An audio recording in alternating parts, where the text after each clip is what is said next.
निवडणुका आहेत, तर नागपूर या ठिकाणी एका ठिकाणी पोटनिवडणूक आहेत.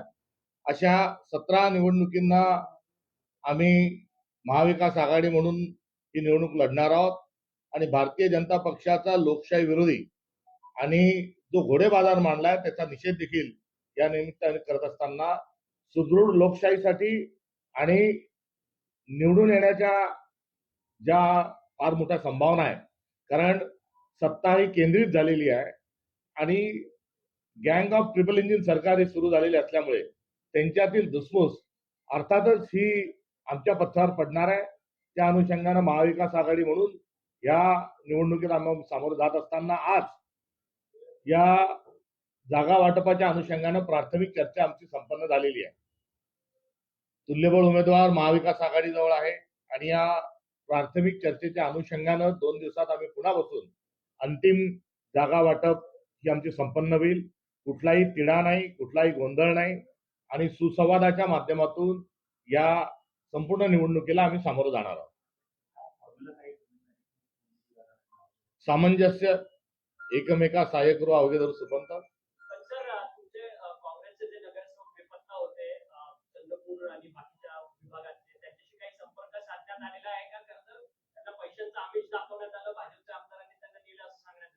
दुर्दैवाने भाव खुलले, भाव वढले, भाव ठरले अशा प्रकारचे शब्दप्रयोग स्थानिक स्वराज्य संस्थांमधून विधान परिषदेच्या निवडणुकीमध्ये समोर येत आहे. भारतीय जनता पक्षाचं पाप या निमित्तानं आपल्या सगळ्यांच्या समोर आहे.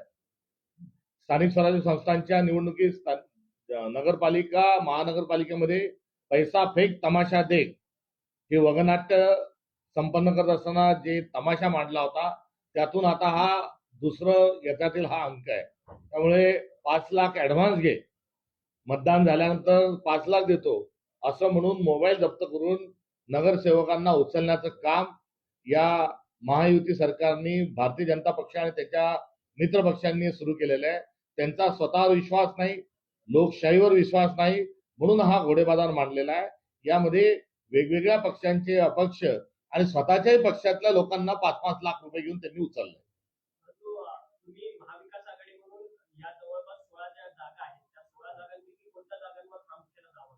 आम्ही सर्वच जागा लढणार आहोत आणि त्या ठिकाणी काही ठिकाणी गनिमी कावाही आमचा होणार आहे, काही ठिकाणी मुसद्देगिरीचा आम्ही वापर करू.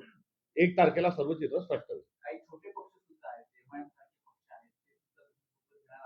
इंडिया अलायन्सचे जे पक्ष आहेत त्या पक्षांसोबतच आम्ही चर्चा करणार आहोत आणि काही मित्र पक्षांकडूनही तशा प्रकारचे प्रस्ताव आहे का याची देखील चाचपणी आम्ही केलेली आहे.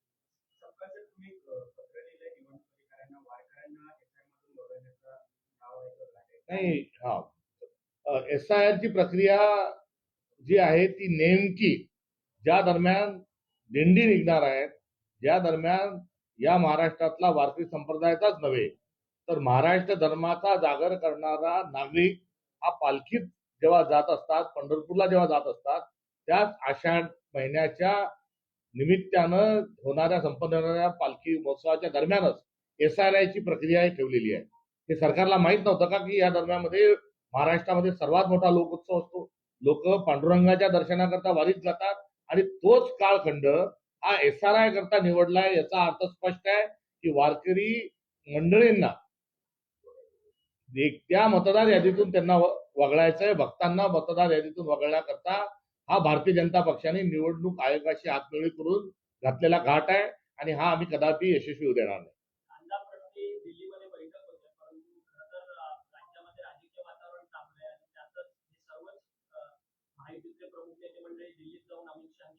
काल 3 तास रस्ता जाम केला महाविकास आघाडीने. त्यात शशिकांत शिंदे साहेब, दानवे साहेब हे आम्ही सर्वजण होतो. रोहित दादाही त्या ठिकाणी होते, मित्रपक्ष होते. आम्ही रस्ता जाम केला. लोक काल रस्त्यावर होतो आणि आज परिणामी या सरकारमधील अर्थ मंत्रिमंडळ जे आहे हे दिल्लीला त्यांना जावं लागलं. ही विरोधी पक्षाची आणि जनतेची आणि शेतकऱ्यांची ताकद काल दाखवली. करिता कालचा आमचा जो चमत्कार होता म्हणून आजचा दिल्लीश्वरांना नमस्कार घालण्याकरता मंत्रिमंडळ दिल्लीला ठाण मांडून बसलंय. ते बसलेलं जरी या भूमिकेतून गेलेलं असलं तरी हात हलवत वापस येऊ नका हा आमचा सज्जड दम त्यांना. जागा वाटपाचा देखील त्यांचा पेच प्रसंग असलेला आहे. एकनाथ शिंदे सातत्यानं अधिक ती गँग ऑफ ट्रिपल इंजिन सरकार आहे, त्यांच्यामध्ये टोळी युद्ध सुरू झालेलं आहे. सत्ता पिपासू लोक आहेत, त्यांचा हा सत्तेसाठी हापापलेल्या लोकांचा हा सर्व डावपेचाचा खेळ आहे.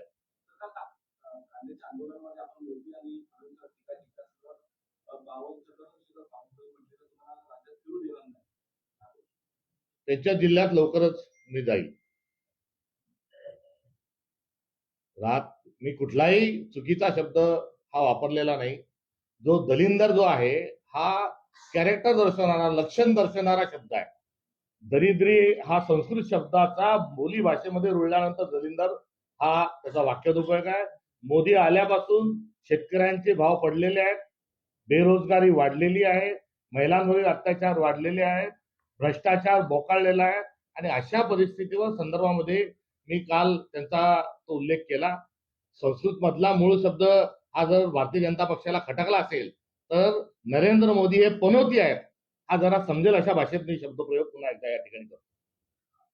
महाविकास आघाडीमध्ये तुम्ही आज बैठक घेतली, परंतु महाविकास आघाडीमध्ये एक नेते मंडळी सध्या सत्तेत जाताना पाहायला मिळतात. प्राजक्त तनपुरे जे देखील आता सत्तेच्या वाटेवर आहेत, शशिकांतचे प्रदेशाध्यक्ष, काय प्रतिक्रिया तुमची?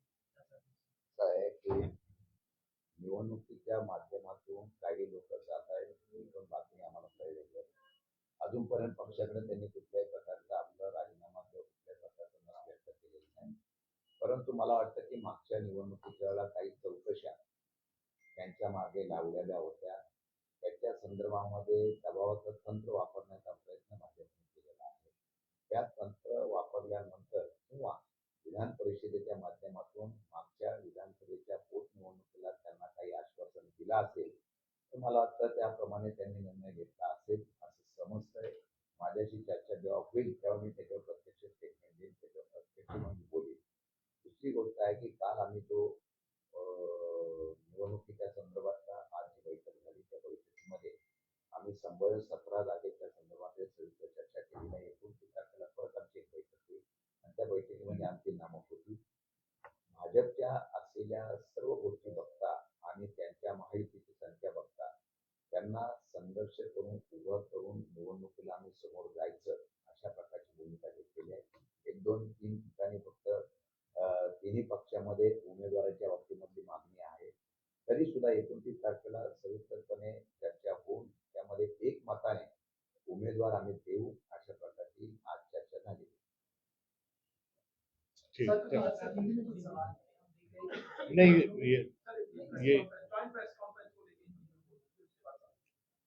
आज महाविकास आघाड़ी की सभा आने वाले विधान परिषद के चुनाव को लेकर संपन्न हुई, जिसमें member of parliament Supriya Sule ji वहां पर मौजूद थे।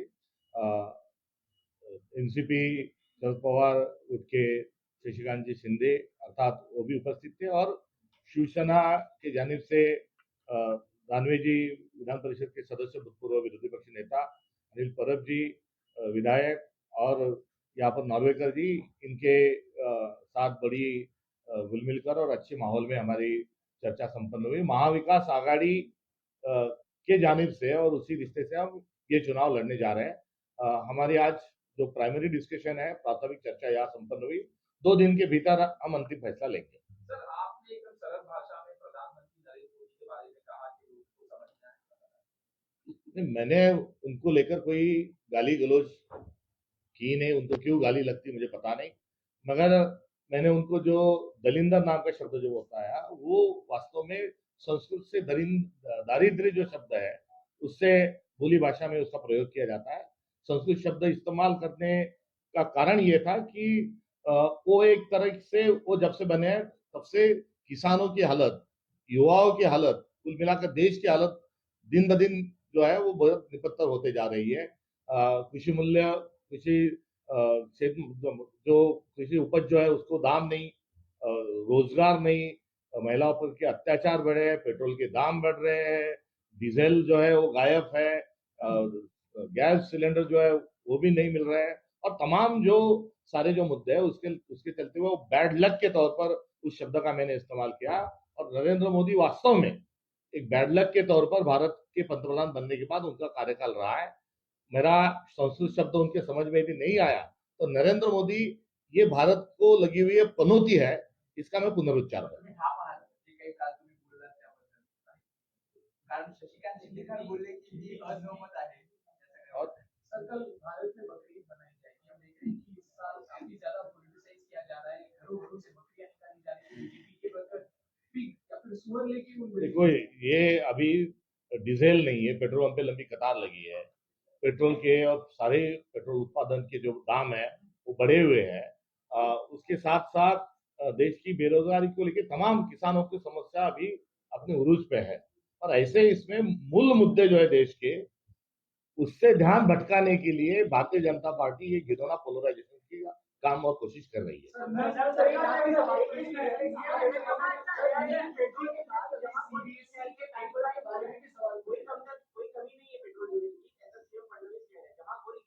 झूठ बोलने की भी हद होती है. तो पेट्रोल पंप पे जो लोग कतार लगा के खड़े हैं, लंबी लाइन जो लगी है, ये क्या नाटक है?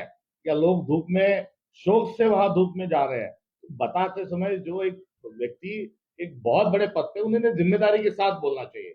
और उस जिम्मेदारी के साथ उनका ना तो बर्ताव है, ना करनी है, ना कथनी है. और ऐसे इसमें हम जो टिप्पणी करते हैं वस्तु धरातल की जो जानकारी उसको लेकर, तो उस पर इतना ऐतराज करने की उनको कोई आवश्यकता नहीं. मराठी प्रश्न आहे. तुम्ही म्हणतात की विधान परिषदेच्या निवडणुका महाविकास आघाडी एकत्रितपणे लढणार आहे, पण विदर्भातले तुमचे नगरसेवक सगळेच नगरसेवक निर्मितीला हे आहेत. सर्वच नगरसेवक गेलेले नाही, घोडेबाजार सुरू झालेला आहे. वडीलवारांच्या विरोधात रोष आहे त्यांचा. नाही, ते आपली माहिती तपासून बघा. असं कुठलंही नाही. नाही, पण ते पिछली दिलाय त्याचं काय होणार ते उभे- मी आधी प्रश्नाचं उत्तर दिलंय. सर, नितेश राणे म्हणतात की राहुल गांधी पाकिस्तानी एजंट आहेत आणि पाकिस्तान जे बोलतात ते भाषा राहुल गांधी बोलत असतात. पाकिस्तानला खुश करण्याचं काम राहुल गांधी करतात आणि तिकडून जी स्क्रिप्ट येते ते राहुल गांधी बोलतात. मध्यंतरी ते कुठे गायब होते माहित नाही. त्यांनी थोडं स्टूल घेऊन त्याच्यावर उभं राहून बोलावं अशी माझी त्यांना विनंती आहे. मात्र एवढं सगळं बोलण्याच्या ऐवजी काय जी भाषणे सगळं करून तोंडाच्या वाफा गमवापेक्षा जो भारताला स्वयंनिर्भर करण्याकरता जो अजेंडा आहे मोदीजींना चालवल्यास त्यांनी आग्रह धरावा. क्रूड ऑइल जे आहे हे कोणत्याच विदेशातून, कोणत्याच इस्लामिक देशातून आणि ख्रिश्चन देशातून येणार नाही.